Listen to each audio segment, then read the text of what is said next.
Հարգելի հայրենակիցներ, տարածաշրջանային էսկալացիան,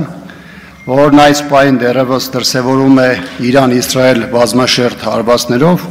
նոր պայթյուն է խոստանում ոչ միայն այս երկու երկրներին, այլ նրանց, որոնք անպատրաստ են ճգնաժամի ուղղակի եւ անուղղակի հարվածներին, որոնք չեն գնահատել եղած սպառնալիքների ազդեցությունը սեփական երկրների անվտանգության միջավայրին ու տնտեսական իրավիճակին եւ անկարող են ռիսկերի կառավարում իրականացնել։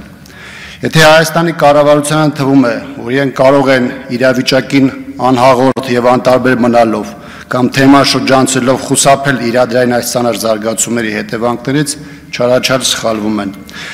Այլ է վիճակը, երբ իշխանության արտաքին քաղաքական տապալումների եւ անվտանգության համակարգիչ արտարապետության վերաբերյալ կատաստրոֆիկ պատկերացումների պայմաններում հասարակական սպասում այս կառավարությունից չէր ձևավորվելու։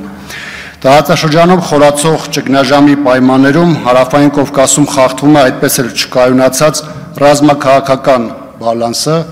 որում որպես կայունացնող եւ սսպող դերակատար ներգրաված երկրներից Իրանն ամբողջ ճակատով պատերազմի մեջ է Իսրայելի հետ։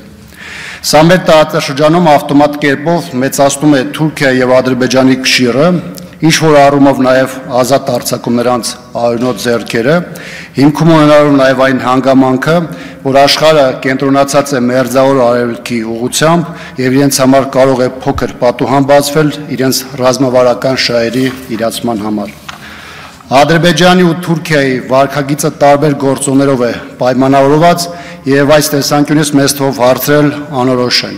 որովհետև պարզ չէ, թե Հայաստան-Թուրքիա ու Հայաստան-Ադրբեջան բանակցությունները ինչ սկզբունքների եւ մոտեցումների շրջանակներում են ընթանում եւ վարակույրների հետևում ընթացող process-ը ինչ անակնկալ է պատրաստում մեր ժողովրդի համար։ Միայն այն հանգամանքը, որ Հայաստանի ու Ադրբեջանի միջև ավարտված բանակցությունների պարագայում փաստաթուղթն այդպես էլ չի հրապարակվում, բնականաբար դա լրացուցիչ ազդակներ է փոխանցում հանրությանն առայն, որ իրենից գաղտնի ոչ միայն բանակցություն է տարվել, այլ իրեն շահերին հակասող պայմանավորություն է ձեռք բերվել։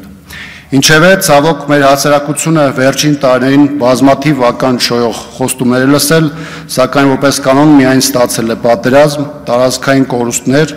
հազարավոր զոհեր, զրկանքներ եւ բազմաթիվ անհայտներով անորոշ ապագա։